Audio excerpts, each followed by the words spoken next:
Aunty क्या हुआ, आप क्यों आई हो?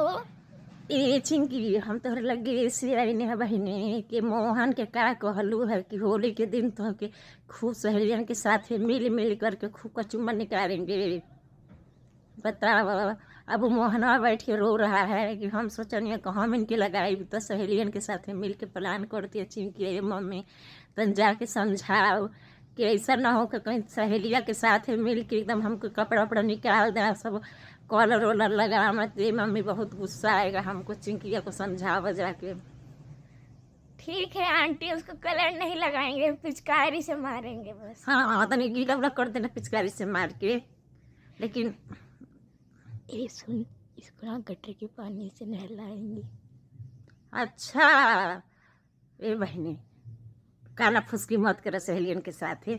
लेकिन जान ली है हमारे लड़का के ना तन थोड़ा बहुत कलर लगाई है। अब मोहन भी लगाई तो हम बोल देबो कि कचड़ा उचड़ा नहीं लगाई, कहत रहे गोबर कचड़ा लगाई, लेकिन नहीं डांटब उसे, है ना। कलर वलर दे देबो हम। ठीक है चिंकी। ए सुन, इसको ना, उसको मैं ना अच्छे से एकदम बढ़िया से गोबर लगा का कर तो फुसुर फुसुर हो अपने सहेलियन के साथ ही हो लो। उनके समझा दा भोजपुरिया नहीं आवेला ना। ठीक है आंटी। हाँ फुसुर फुसुर देख के हंसत बा तोहर सहेलिया को तो उनके तो समझा दिया ये ओए बहन। सुन, जान लो उसको ना, चिंकी। उसको कीचड़ से नहलाएंगे। कुछ कहलू का ये बहन? नहीं आंटी। अच्छा चलो ठीक है, फिर हम ध्यान रखिए जान लो। हाँ ठीक है।